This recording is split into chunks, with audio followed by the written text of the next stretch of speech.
This is Richard Wolff from Democracy at Work, counting down now to a few days before the American election. I want to talk about a so-called trade-off between dealing with the pandemic on the one hand and sustaining or maintaining the economy on the other. We have been told by a vast array of quote-unquote leaders that there is such a trade-off and that we should recommend and enact procedures that protect our economy even at the price of the dealing with the disease.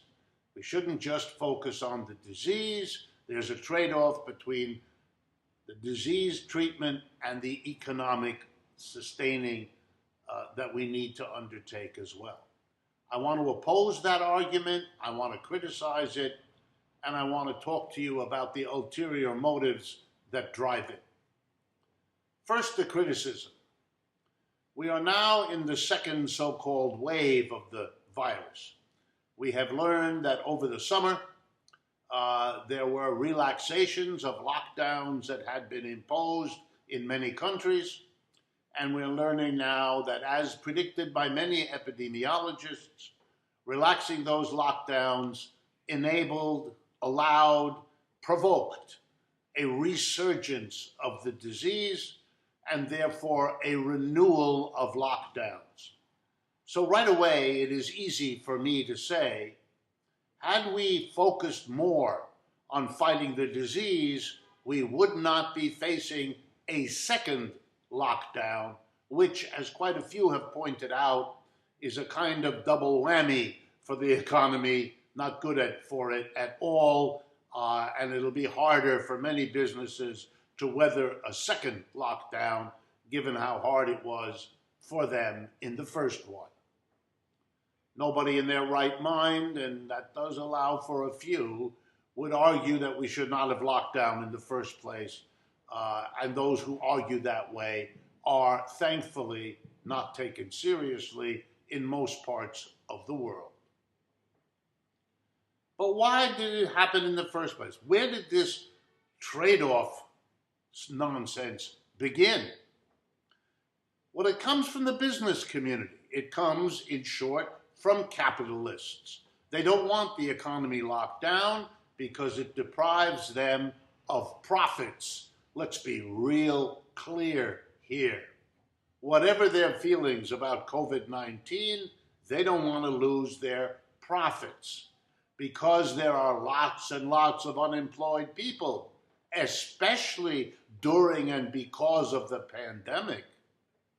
They're not worried if some of their folks get sick or maybe even die. There are loads of unemployed people, able, willing, and increasingly desperate to take whatever jobs might be made available. So the employers know there's lots of employees around. They're not going to be short employees because there's a sickness among them. Is that an ugly perspective? Yeah, but it doesn't help to pretend it's not operating around us. It is a mistake not to lock down the economy, because if we don't do that, and if this disease persists, and if it comes back in waves, as it is clearly now doing in large parts of the world, it will have long-term and increasingly deep economic effects, and they're none of them any good. So it was a mistake to think of a trade-off. The first priority could have and should have been the disease. Fight this disease. Keep its spread to an absolute minimum. Yes, pause the economy to do that. Pause our personal lives. Pause our recreation. Pause, and you get the picture, to beat the disease. Because if you don't, the disease will come and give the economy repeated, devastating knocks. It was foolhardy to try to rev up the economy again before you had really taken care of this disease. And as long as we don't have mass vaccines that are effective, and nobody in their right mind thinks that's going to happen before 2021.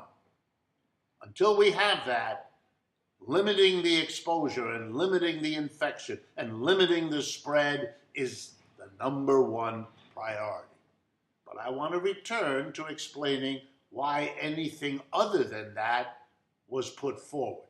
It's the business community. It's the employers. They want to make profits. They don't want their activities idled. Profit requires business as usual.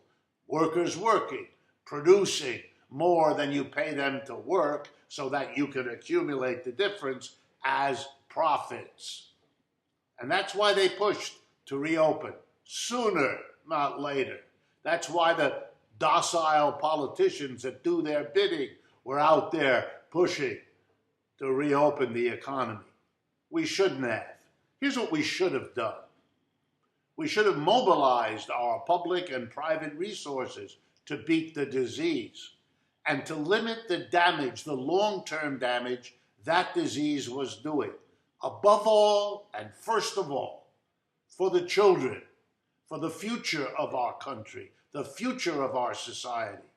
Their educations needn't have been and shouldn't have been interrupted, just like the lives of their parents couldn't have been and shouldn't have been interrupted, undone, rendered into impossible conditions inside households.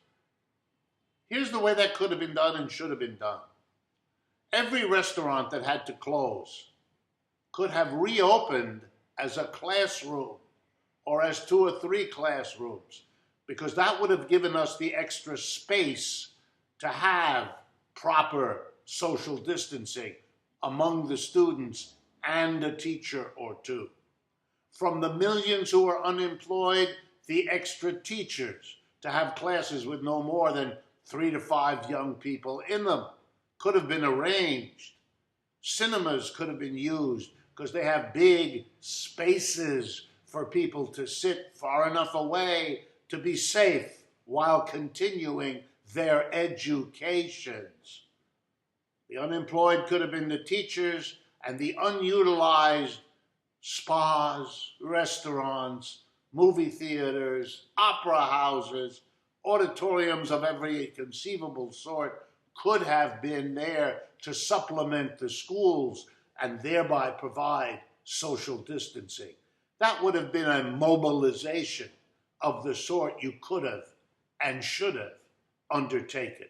None of that is profitable, is it? The government could have sustained the restaurants so that their staffs continue to be paid, but we're now maintaining super clean, super safe schoolrooms with social distancing. You get the picture? You could have and you should have. And had you done that, you would have defeated the disease's spread and avoided second lockdowns. The profit-driven capitalist system was the enemy of dealing with this disease in the way that it should have. That's why they failed to accumulate the masks and the ventilators and the gloves. That's why they persuaded the government not to come in and buy the ventilators and the gloves and the tests to treat this disease with the seriousness it should have. And you know, when you look at the societies who did that, China, New Zealand, South Korea, even Germany, you see that they mobilized private and public resources and they kept the interference of the capitalist class to a minimum, not zero, a minimum. And that proved to make all the difference. The sickness is not the pandemic. The sickness is the system. This is Richard Wolff for Democracy at Work.